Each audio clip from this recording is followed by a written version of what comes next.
And good evening. Here is the news at 9. First, the highlights. Lagos State government restates readiness to integrate mini commercial buses on Lekki-Ajah corridor into bus reform initiative. INEC plans electoral reforms to allow inmates, essential duty workers, to vote during general elections. On a foreign scene, trams collusion injures 68 people in Strasbourg, France. And in sports, Nigeria Football Federation set to unveil Super Eagles' new coach to fans. And now the details. I am Akan Usen.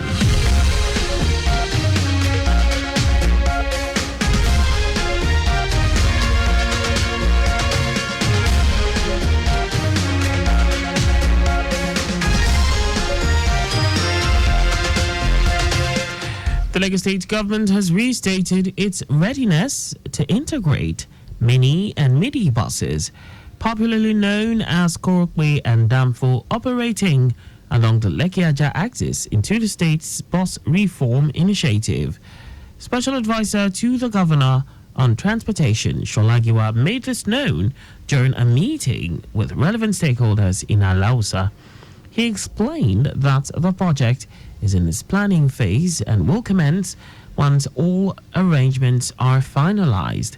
Reviewing the progress made so far, Giwa revealed that the documentation process for bus operators interested in the scheme is ongoing, with 10 operators having submitted letters of intent to the Ministry of Transportation, of which 6 have already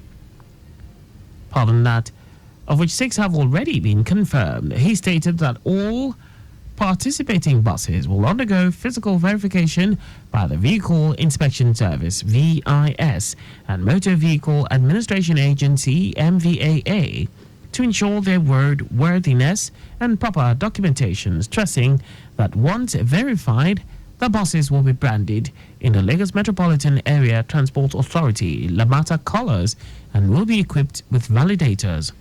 Giwa noted that a framework is being developed to integrate union dues deduction into the e-ticketing system, while also stressing that the activities of hoodlums who extort addressing the activities of hoodlums who extort transporters along the axis, stressing that the initiative will be test run for 3 months before full enforcement. He emphasized that once the program is implemented, minibuses will no longer be allowed to operate along the Lekki-Ajah Expressway, but will be deployed to inner routes and communities. The Lagos State government has urged labor unions in the broadcasting stations of the state to rethink their plan to proceed on an industrial action for an amicable resolution of the dispute. This is after the unions served a strike notice.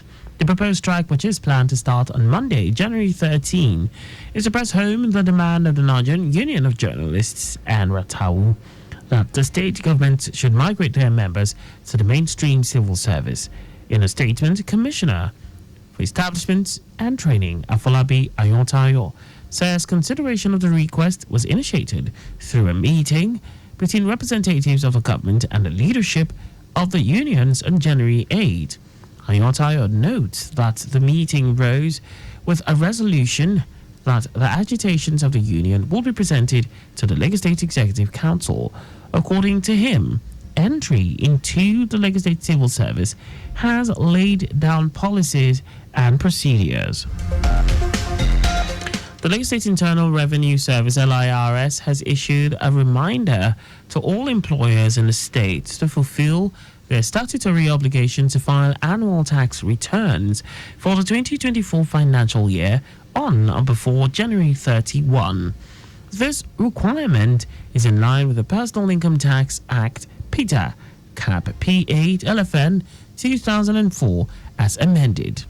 In an official statement, Executive Chairman of LIRS, Ayodele Suber, emphasized that meeting this deadline is a legal obligation, warning that failure to comply will result in statutory sanctions, including penalties as prescribed by law. Sibai stressed that employers must prioritize the timely filing of their annual income tax returns to avoid penalties, noting that submitting returns on or before the deadline ensures compliance with the law and supports accurate revenue tracking, which is essential for Lagos State's fiscal planning and sustainability. He said to simplify the process, LIRS has transitioned to a fully digital filing system, and employers must file their annual tax returns exclusively through the LIRS e-tax portal, as manual submissions are no longer accepted. Sibai described the e-tax platform as secure, user-friendly, and designed to provide employers with a convenient way to manage their tax obligations.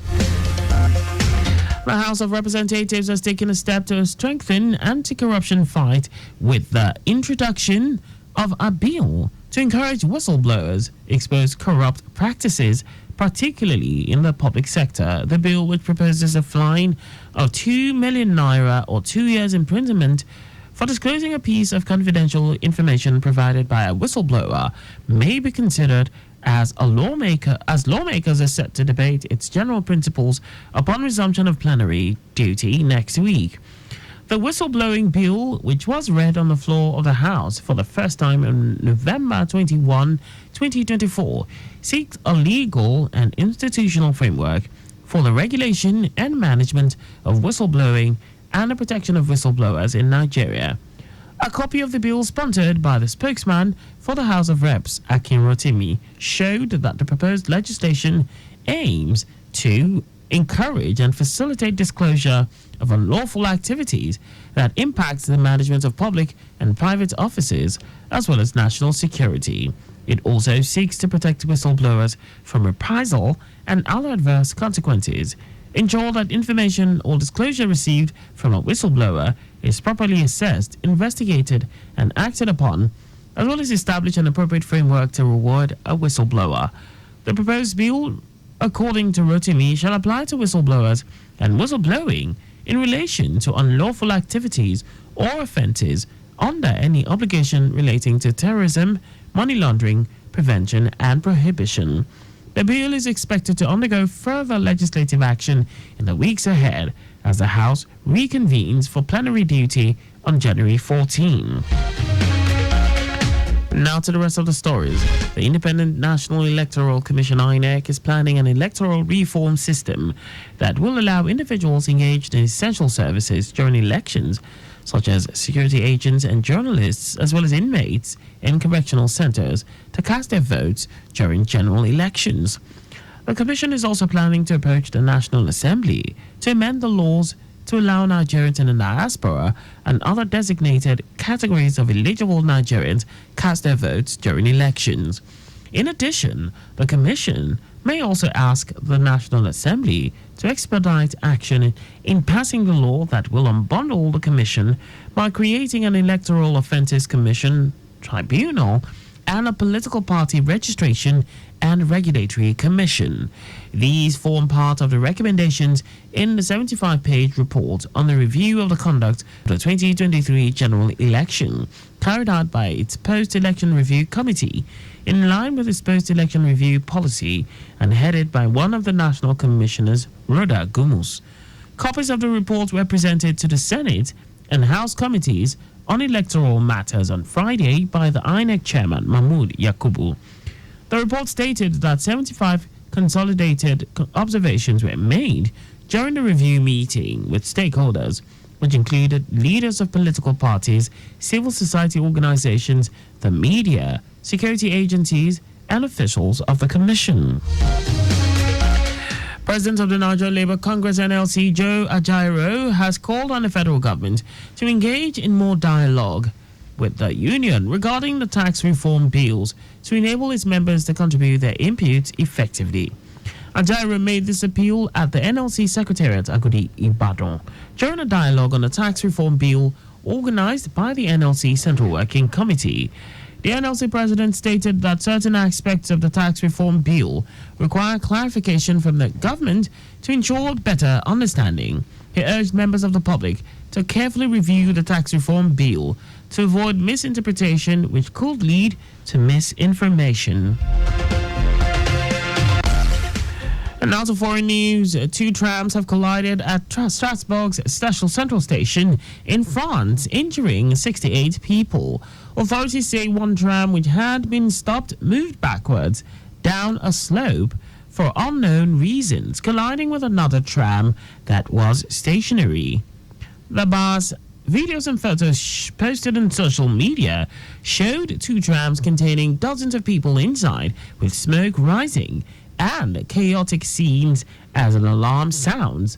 The Bahrain Region's Fire and Rescue Service posted on X, urging people to avoid the area to allow emergency services access the area. The service's director, René Cellier, said some of the non-fatal injuries reported were mostly trauma, but also include scalp wounds, clavicle fractures, and knee sprains. An investigation into the cause of the accident has been opened, and no fatalities have been confirmed. And now sports. The Nigerian Football Federation (NFF) is set to present to the public the new head coach of the Super Eagles, Eric Sekou Chelle. The event has been scheduled for the media conference room of the MKO Abiola National Stadium, Abuja, on Monday by 11 a.m. NFF's President Ibrahim Gusau appealed to Nigerians to come together and support him, as the NFF believed he has the qualities to achieve success with the Super Eagles. Gusau noted that at the unveiling, the NFF will also announce the names of Coach Chelle's assistants with their crew to shepherd the Super Eagles B at next month's African Nations Championship in East Africa. This is before focusing squarely on the 2026 FIFA World Cup qualifying campaign, beginning with the matches against Rwanda away and Zimbabwe home in March. And that's all for the news at 9. Remember to always wear a seatbelt when driving. You can follow us and like all our various social media platforms on X at Traffic Radio 961, Facebook Lagos Traffic Radio 96.1 FM, Instagram Lagos Traffic Radio 961. On YouTube, subscribe and watch us live on our channel, Traffic Radio 961. You can also visit our website on www.trafficradio961.ng. To end the news, here are the highlights of the major stories. The Lagos State government has reiterated its readiness to integrate mini and midi buses, popularly known as Korokwe and Danfo, operating along the Lekki-Ajah axis into the state's bus reform initiative. The Independent National Electoral Commission (INEC) is planning an electoral reform system that will allow individuals engaged in essential services during elections, such as security agents and journalists, as well as inmates in correctional centers, to cast their votes during general elections. We also told you that two trams have collided at Strasbourg's Central Station in France, injuring 68 people. And in sports, the Nigeria Football Federation (NFF) is set to present to the public the new head coach of the Super Eagles, Eric Sekou Chelle. For contact with the newsroom, please send a message to info@trafficradio961.ng. And that ends the news broadcast compiled by Adewale Oluwokboroku. I am Akan Usen. Thanks for listening, and please stay safe. Good evening.